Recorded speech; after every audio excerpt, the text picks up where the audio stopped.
Man, it is hot out today, isn't it? It is.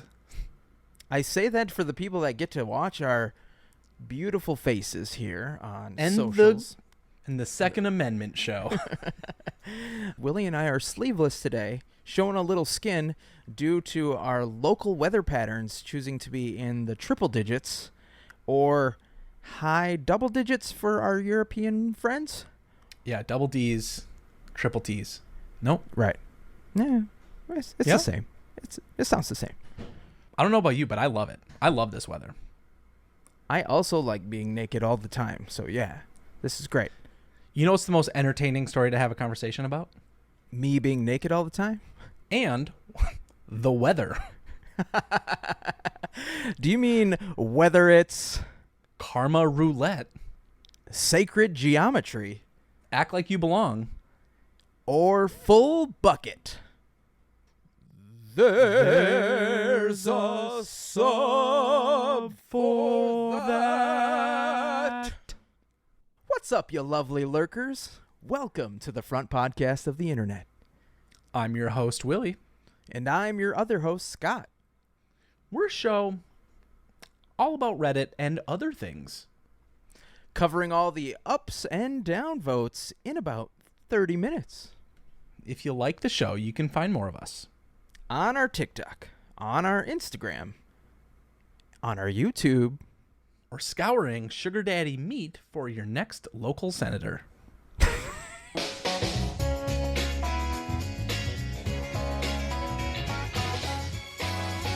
Scott, I don't know about you, but back when I was a kid, weather like this, 100 degrees, burning up, it could not stop me from going outside. Agreed, 100%. Me and my buddies would go and ride our bikes everywhere. And the one thing we would complain about as we were trying to find a place with air conditioning is, why is there hot wind? The wind is supposed to be cool. I went on a trip. My dad, I was too young to be able to go scuba diving with the whole family, so I'd get stuck at home with grandma. So one year, I'm 9. My dad said, "You and I, we're going to go down to Florida. We're going to go to see Disney. It's going to be the time of our lives." Cool. This is back when they were their own sovereign nation in the middle of Florida. Yeah, when they had all the voting rights. And I remember we rented a convertible, and it was the first time I had felt hot wind on my face. I was like, this is surreal. It's gross out there. And, for people that are in places that are worse off than us, I really feel for you. But it feels like an Okoboji swamp up here in the great state of Minnesota today. And we don't want to be any Florida men. Yeah. What? Speaking of our past, I saw this shower thought today when I was running off to get some coffee in the 100-degree weather, and it said Generation X and Millennials will probably be the first generation in recent history to tell their kids about how much easier life was when we were kids. I hate this story. I saw the headline, but I didn't read it on purpose because it made me so mad how true it's probably going to be. On one hand, yeah, things are tough. We're not doing any favors for ourselves right now here, folks. Like, on the other hand, there's a bit of optimism built into this that it's actually going to get better. Totally. Like, if we have kids, they could just be like, "Why did you have me? We're all gonna die here," which I'm sure a lot of people are actually thinking about. Sadly. Oh, totally. It's been one of the main contributing factors to why I've told myself maybe I don't want to have children. Yeah, and you and so many other people thinking like this is only causing the population to decrease, which people have complained about, how we need to have more babies to keep the population up and, I don't know, keep farming or something. Yeah, farming uteruses for children. There is a number that a society needs to maintain the status quo, like a birth rate, and we're under it currently. So there is a fear out there from people in power that we're just not making enough kids, and therefore we're not going to be able to sustain what our population level is, our current lifestyle, which, well, sucks to suck. I didn't want to start the story thinking about it that way. What I thought was like, what were those things growing up that made us look back and think, wow, we have it so much better than we do now? Because we didn't have the internet back then. No. It was a lot harder to find corn production a lot You had harder. you had to go into so many friends' houses, dad's closets. I You mean, had to think about it. yeah, it was strategy. It was all strategy. We had these older kids who somehow got a hold of Playboys and other various magazines of ill repute, and they had this clubhouse that they built in the middle of the woods. It wasn't great. It was like a shanty made of sticks, but they would go and stash all of this porn there. And so once you got it in with like the kids who knew where it was, like suddenly it was a secret club, and be like, hey, this weekend you want to go see the loot cave that we would call it now. The grossest part about that is this crazy amount of testosterone is just bubbling to the surface on all of these adolescent boys who are all thinking to themselves, I'm going to jack off so hard to this, but you never think that your buddy's also thinking the exact same thing. Part of that now as an adult, I'm like, ew. I mean, some people probably did, right? They probably had communities or parties that would just be like, hey, let's all do this together and see what it's like. A little exploration, if you will. Did you guys ever make forts? That was a common thing, that we had a fort. It was like this neighbor's backyard where they had these giant bushes that you couldn't see through. So we had one space that you could climb through, and then you could just essentially burrow a path underneath these bushes that an adult couldn't get through. And then we went to the back and we created our own little fort area. Not really. I mean, the only giant bushes I saw were in the magazines in the loot cave. A lot of those exist, especially if the loot cave was old. Like if right. Which it was. Let's be honest. We have a difference in age here, Scott. I don't think I dealt with much. There was a lot more pruning in nature in my day.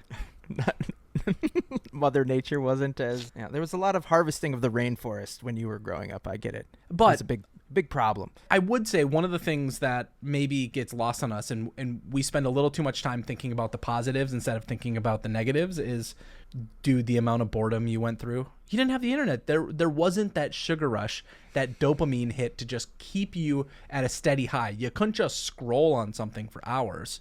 Well, you could watch TV. Oh, sure. But even then, like, filled with commercials, which I guess you still deal with today. But if you wanted real entertainment back then, you're going outside, reading a book. Play sports. You could go to camps, which people still do now. But the internet changed everything.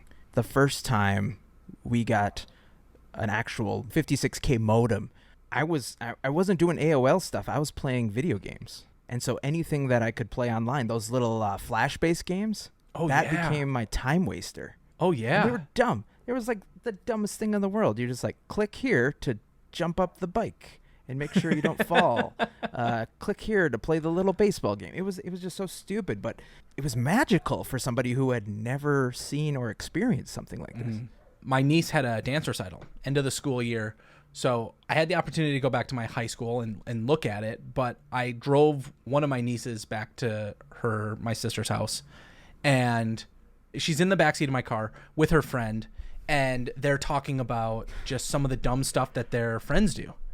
And she told this story of a friend in the locker room doing cocaine.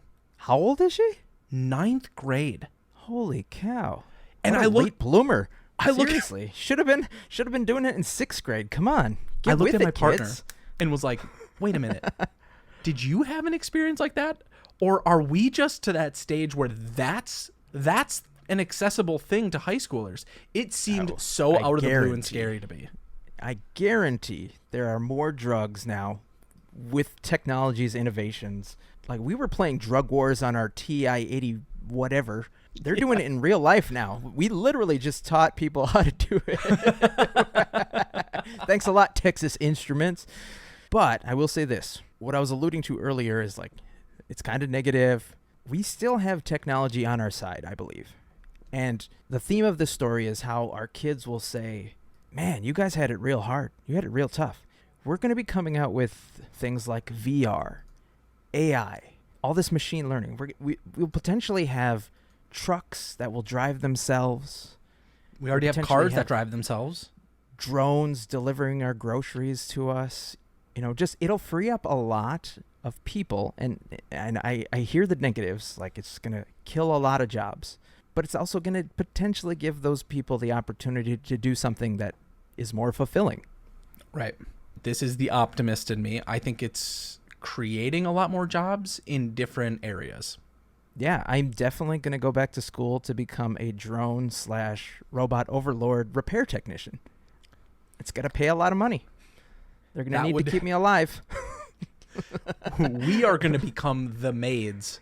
Oh, now that I think about it, there was one fort that was really popular when I was a kid. I just moved into a neighborhood, and it was one of the places that the older kids in high school had built.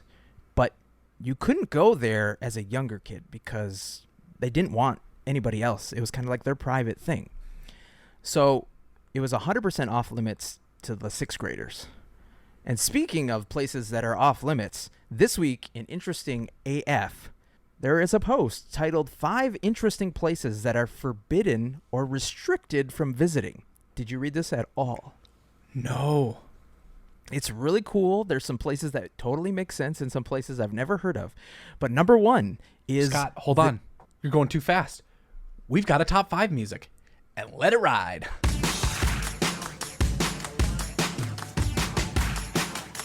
Number 1 on this list is the Doomsday Vault. That's the place that has all the seeds in a cold area, right? I would love to see the inside of that, but also... Everyone would, which is 100% why no one should ever visit it except for the people that work there. This is the thing for people who don't know what we're talking about. It is a place where every single seed of every single plant exists as a backup in case something happens.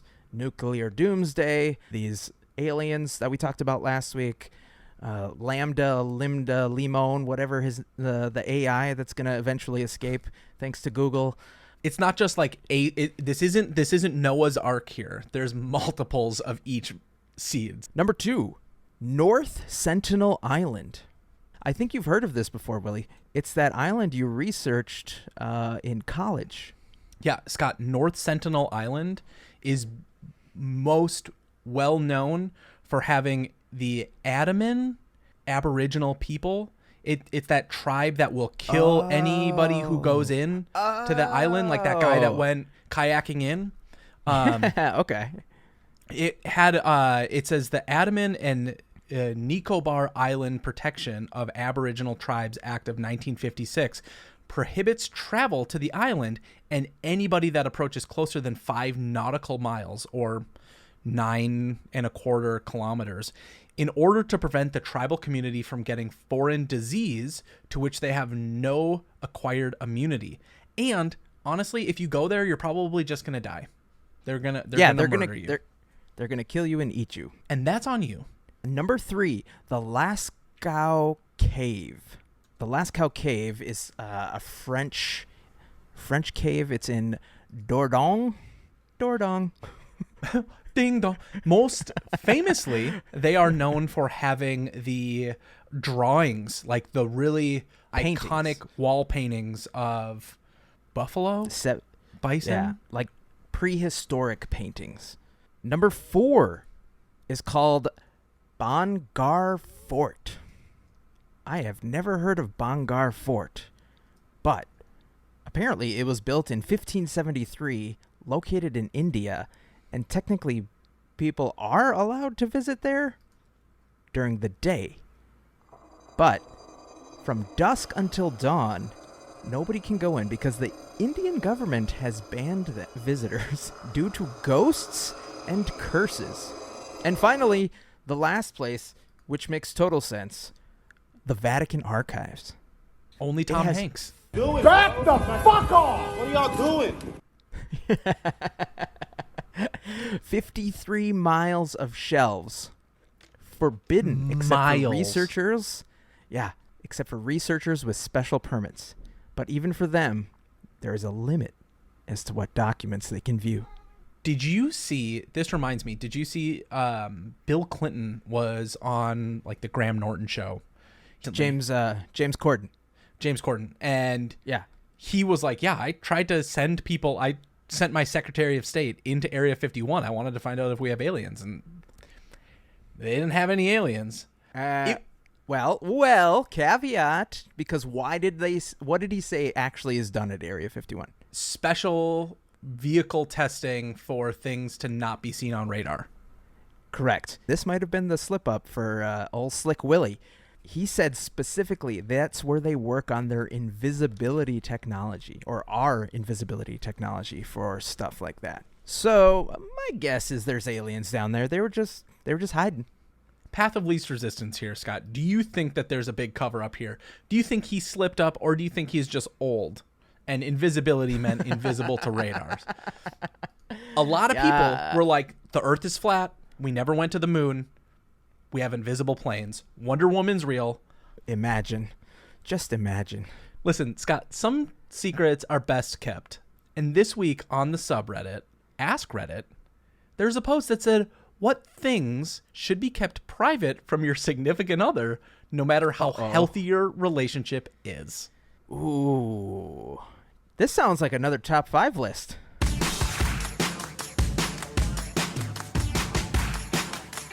Your number 5 is the location of ships while playing Battleship. You shouldn't really tell anybody. Oh my gosh. You are so right. That should never be revealed. Otherwise, what's the point? Specifically to your partner.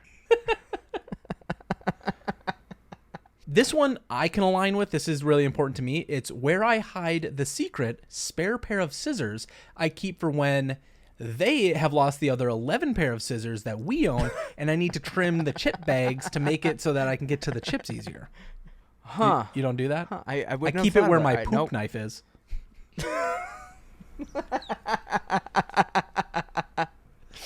Don't confuse the two. You should never share if your relationship started under potentially offensive pretenses. For example, they were madly in love with you, but they were just your rebound. I would disagree. What if you talked about it early? Just be like, hey, I'm not really, I just got out of something. I'm not really looking to get into anything serious.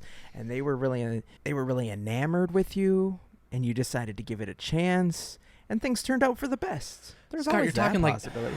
You're talking like a mature adult here. This is Reddit. What are you doing? Sorry. Go ahead, please proceed. Now, you, Scott, me, I've been in this situation. You know that you're the pet's favorite person. You should never say those words out loud. I see people reveal that all the time on the social medias. Terrible, terrible parents. But what's the number one? Drum roll. It says, no matter how healthy a relationship is, there will always come a time when you have resentful thoughts of your spouse. Those should be kept to yourself, as most of them pass pretty quickly. The only time you share them is if they're persisting in some behavior that is hurting you, and then it should be done calmly and not in the heat of the moment. For instance, if you got home from work tired to find your spouse binge watching a TV show, but the sink is full of dirty dishes, the impulse may be to lace into them. Don't. Yeah, Dave. Go ahead, do the dishes, and tomorrow, when the initial flash of anger has passed, discuss the issue. People say that arguments can be healthy in a relationship, but it all comes down to how you argue. Spouses, at least if they're good ones, know intimate details about you, your past, and how you think and feel. This gives them weapons to hurt you, and it may be tempting to use such weapons when you're angry. But if you know your spouse has a sore spot about their dad, and you say in anger, "This is why your dad never loved you," you have permanently damaged your relationship. And that damage builds up over time. Successful relationships, on the other hand, survive because people rein themselves in the moment.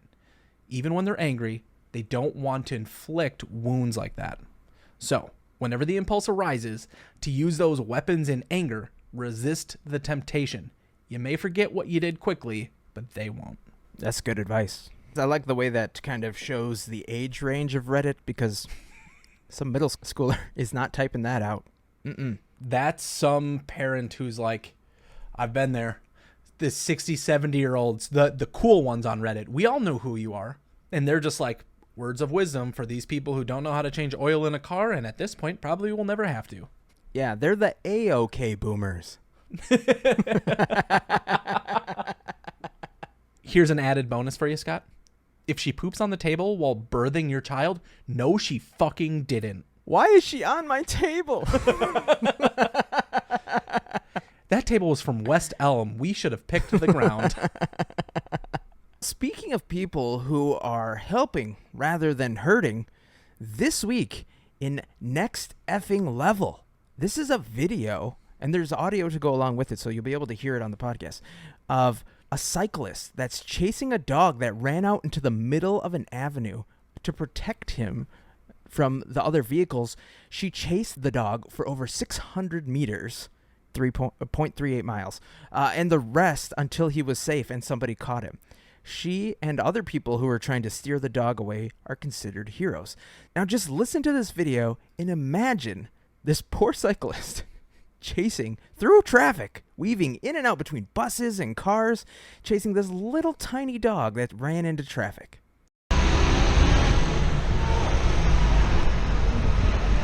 Aguas, aguas. Aguas, aguas. No. No. No. Aguas, aguas.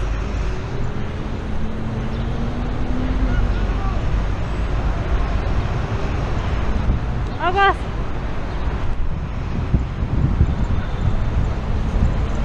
Hey. Aguas, aguas. Aguas.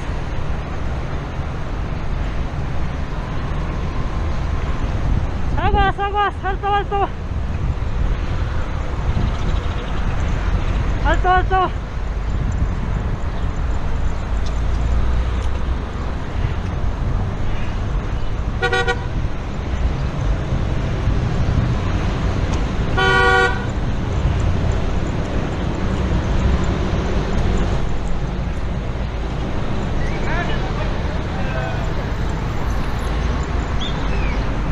Agárralo, agárralo.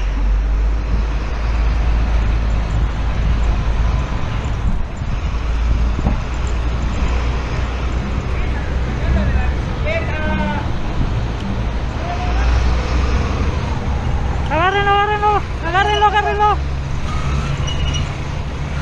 Agárrenlo, agárrenlo, perrito. Agárrenlo.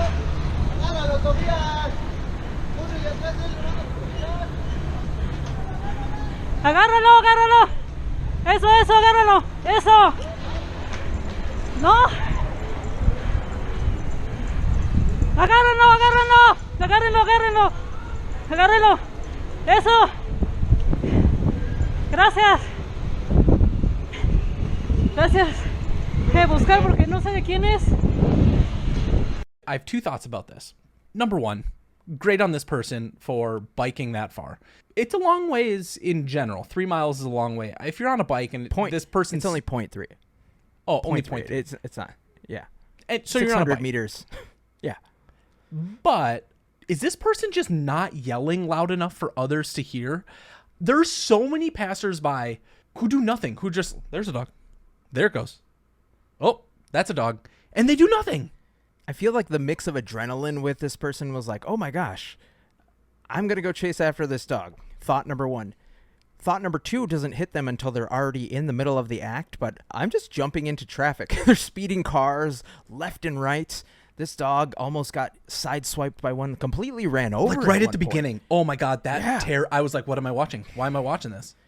So like the thought to like try and save the dog, like what am I going to do if I catch the dog or I catch up to the dog? I don't know if I'd have enough breath to muster what to say either. And it's not like they're going to hear you. It's busy traffic. What a badass, right? Would you, Yeah. do you think you would go through traffic like that to save an animal, dog or cat or whatever? If it was my dog, yes. If it was somebody else's dog, I don't know. To be honest, I've never ridden in traffic on a bicycle before. Maybe run into traffic. I may run into traffic where I'm a little bit more sure-footed. But on a bike, I don't know.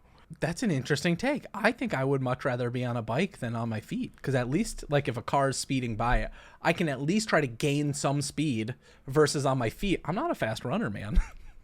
You're right. My only thinking is that people don't see cyclists as well as they would see pedestrians. Hopefully, just walking in the street is a little bit more noticeable than somebody on a bike. So here in Minnesota, we have a Ford plant, or had a Ford plant. And when I was doing my driver's ed training back when you're 15 years old, I took it during the summer at the Ford plant. So they had employees that would bring you through the training. And I remember this guy leading us through it saying, let's say you're getting onto the highway and traffic is going 55, 60 miles an hour and you need to speed up. And there is a line of ducks in the road or a squirrel. Oh. What do you do? Gun it. I mean, no. It was this interest. I mean, it is the trolley the trolley car parable. Do you stop? What do you do? And how would you have answered that question? I mean, I slam on the brakes for all animals, like geese, squirrels, little rabbits. Yeah, little well, this chipmunks. psycho says, I just hit him. I plow right through him. I hit the things because I don't want to get hit. I have some concerns. They are no longer employed by Ford, according to internal reports. The most pragmatic version of that is, what kind of damage are you inflicting on your car? First of all, your Ford is not going to hold up to countless bird attacks, you idiot. And secondly, shouldn't you just have a little bit of hope that the person behind you is going to stop too? I usually would have. Yeah. I'm looking more than 10 feet in front of me to see what's there. So if there's a bird crossing the street, I sure as hell am going to slow down. Now, the scariest thing that I've ever had to swerve out of the way of, deer, sure. I've had to swerve out of the way of a deer. I was once driving back from the cabin with one of my buddies. I'm in my Mini Cooper in high school, and I think I'm one of the coolest people in the world, right? This car in front of us. Privilege. Sorry. Just slowly starts to like veer to the left or the right, and casually, not like there's anything in the middle of the road, just I'm going to get out of the way of something. But that's not what it looked like to us. There was a lawn chair, one of those white lawn chairs in the middle of the highway. We're going 70 miles an hour, and I swerved out of the way of that thing and maintained control. Probably shouldn't have made it. Dang. All I had to swerve out of the way in my driving career was a semi-truck that was coming down a hill, and somebody had decided to brake a little too hard, and so they swerved into oncoming traffic because otherwise it was completely destroy the car in front of them. And so I'm going across a bridge coming the opposite direction, and I see this happening. My mom is in the passenger seat. We're driving back from grandma's house. And this is one of those scenarios where my mom, who I love her, God bless her, was the worst backseat passenger seat driver in the world. So I'm wearing my seatbelt like you normally do. Suddenly, a hand, kind of like those stop signs that eject out from school bus arms, just a hand comes and slaps me in the chest as I have the wheel, like I didn't see the semi-truck in front of me. But it was kind of like one of those, like she's doing everything in her power to stop physics from existing. Yep. And I just casually see it, and there's a shoulder on the side of the bridge. So I just swerve over to the side of the bridge, let the truck pass and get back into the lane, and just calmly pull back in. And I took it like a champ. Like, I was actually proud of myself, but I said nothing. But I didn't yell at my mom for being scared, because understandably that was a weird situation. One of those things where you can just feel your brain eject all of the adrenaline that exists in your body. Just like immediately dump it. And then afterwards, as you know, I'm continuing on the way home, and she's like, you know what? I'm actually really proud of how you handled that. And I was like, thanks. Oh. Jeez, man, from the downward trajectory of that semi to the upward end of that story, you know what time it is. It's sometimes good. It's sometimes not. It's time for Ups and Down Votes with Willy and Scott. All right, what do you got this week? You got an up and a down? You got to double up. You got to double down. I need to tell you a tale. This is a downvote. Is What? it as old as time? For me, time in memoriam. What is my biggest fear? Well, for those at home who have no idea what we're talking about, I'm about to give you a weapon in your arsenal to use against Willy at any point in time. But if you were to just walk up to him and vomit in front of him, he would immediately be rendered useless. I wonder if fight or flight would kick in. I think it's going to be like those Texas Bushman videos where the guy dresses up as a little tree and he scares the shit out of those people. That's what I think you would do. I think you would go, I just peed myself. Yeah. It's not a threat of pain inflicted on you if you do this purposefully. It's a guarantee.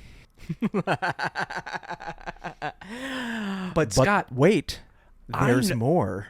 I know. Willy, you're not going to stop this train. Oh, no. It's moving. Ladies and gentlemen, there is another. Oh, yes, there is another. And you'll learn about that in a future episode, so keep listening. Yeah, Smash that like and subscribe button. I do have two equal fears that when merged together do create a super fear. I was eating a beloved food by the two of us. I'm not even sure if you can eat this anymore, but I had Indian Bologna? food. Indian Oh, food. I can. I have to make it myself, but I can. Okay. Yes. So I had from your favorite restaurant, tikka masala. Oh, dude, I don't want to have a boner right now. What are you doing? Medium spice.